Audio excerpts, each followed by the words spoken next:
Inguinal hernia repair and oquidopexia are two of the most common procedures performed by pediatric urologists. It should be noted that there are many variations to the specific details of both of these procedures, such as the preferred instruments and sutures used based on surgeon preference.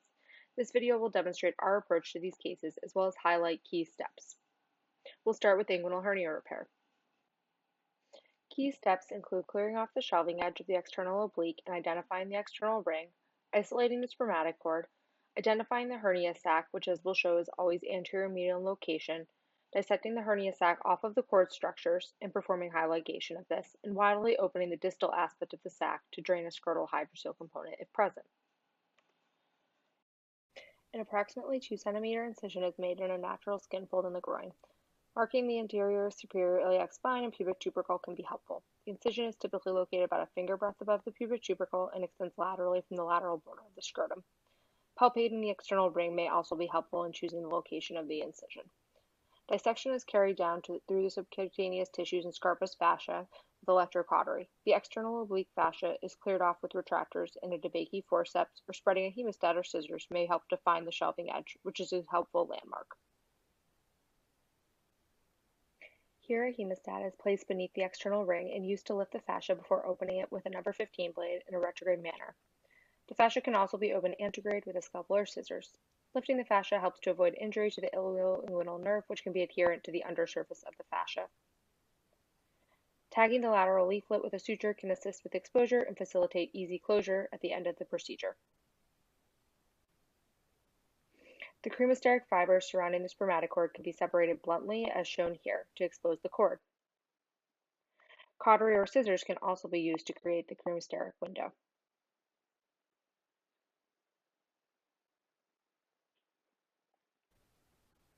Blunt dissection is used to free the spermatic cord off the fascia and the floor of the inguinal canal until it can be isolated in its entirety and a forceps or clamp passed underneath it. It can be quite difficult to isolate the entire cord when a large hernia sac is present, as shown here. Next, the hernia sac is located anterior medially, and this is dissected off the vas and vessels with blunt dissection. Here, a large sac is dissected off with the use of finger backing and a sponge to help with traction. The edge of the hernia sac is seen well, and once the entire sac is free from the cord structures, it's isolated and clamped.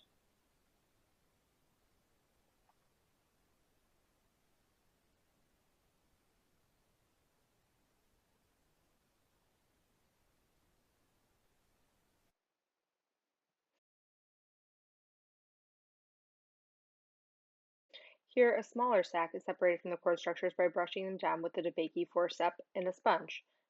Sometimes in the case of a larger hernia sac, particularly if it contains omentum or bowel that cannot be reduced, it may be helpful to open the sac, and this will be demonstrated in the oquidopexia portion of the video. Once the sac is divided, it is bluntly brushed off the cord structures up to the level of the internal ring, where the peritoneal reflection is seen.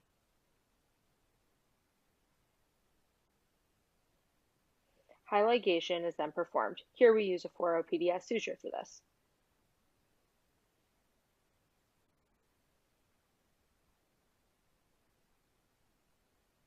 Excess sac is excised with electrocautery.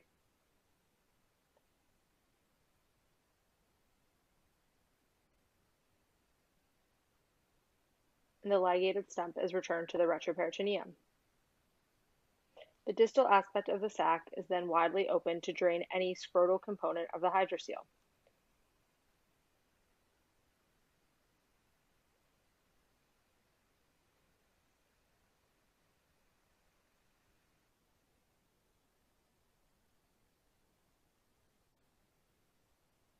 Here you can see that the scrotal component and the cord hydrocele were not in direct communication, so the scrotal portion was opened separately. Any excess sac can be excised to discourage reaccumulation of hydrocele fluid. The testis is not always delivered, but if it is, any testicular or epididymal appendages should be removed.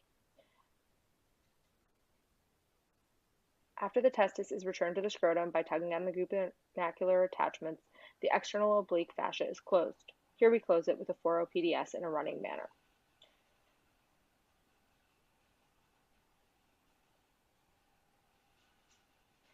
Scarpous fascia can be closed with a simple suture or figure of 8, and the skin is closed with running 5-0 monocurl subcuticular suture here.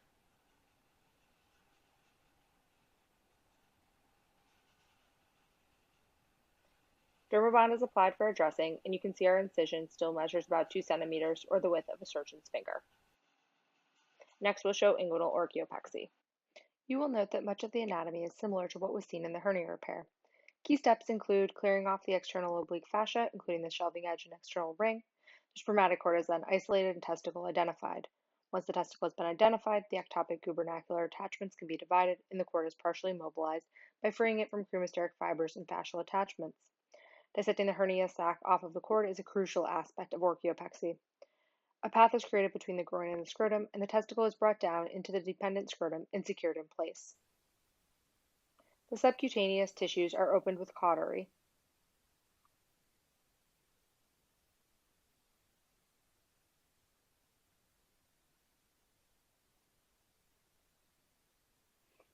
And the external oblique is cleared off in the same manner as shown in the hernia repair video earlier.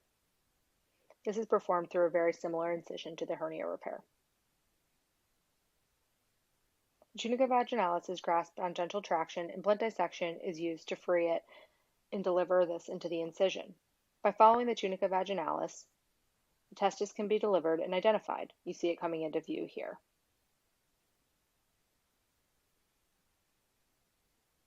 Once the testis is identified, it can be grasped on gentle traction and the gubernaculum divided.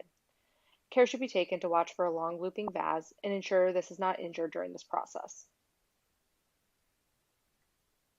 The cord is partially mobilized by clearing off cremasteric fibers and fascial attachments. These can be thinned out and then divided with cautery.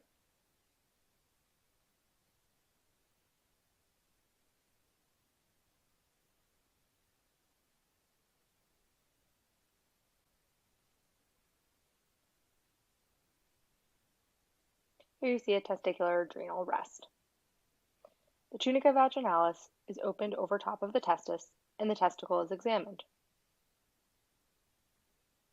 Opening the tunica along the cord will open up the hernia sac. Care should be taken during this process to stay in the midline along the anterior surface of the sac to avoid any injury to cord structures.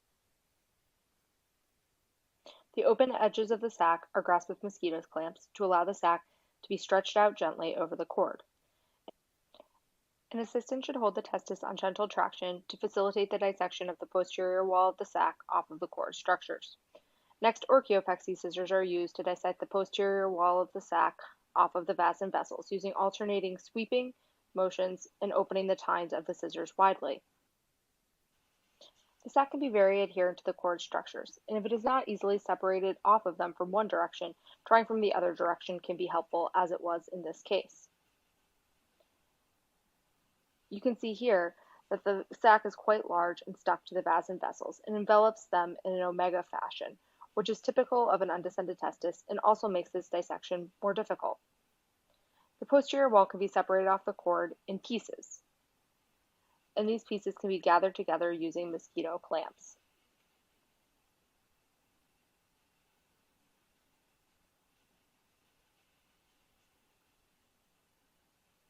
Once all of the pieces of the sac are freed from the cord structures, they can be clamped together in their entirety and gently brushed off the cord structures up to the level of internal ring, where high ligation can be performed in the same manner as the standard hernia repair that we showed earlier. You'll note in this case that we did not open the external oblique fascia because we were able to gain adequate length on the testis and perform high ligation of the sac without doing this.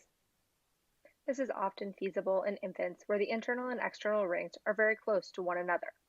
If the fascia does not need to be opened, it doesn't have to be, and then it does not require closure at the end. A path is bluntly created from the groin incision down to the scrotum using a Schnitt clamp.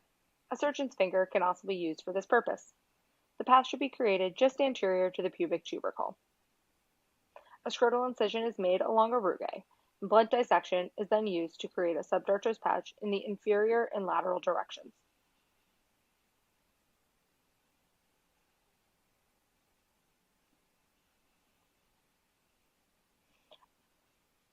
A second clamp is passed along the path of the first and up into the groin incision, and the testis is then grasped by its inferior avascular pole. It is crucial to ensure correct orientation of the spermatic cord during and after this process to avoid ischemia. A testicular appendage is removed with cautery. The testis is fixed in place using pexi sutures that go through the tunica albuginea of the testis and tack this to the scrotal dartos.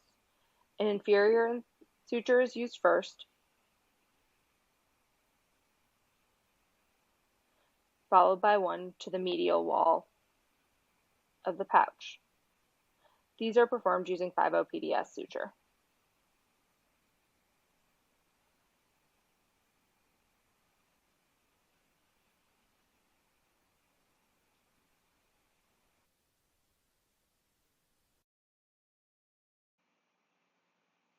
Some surgeons prefer instead to tack the open tunica vaginalis alongside the testis to the scrotal dartos. This avoids the risk of injury to the testis from the sutures going through the tunica albuginea. Here, a medial and a lateral suture of this type are used.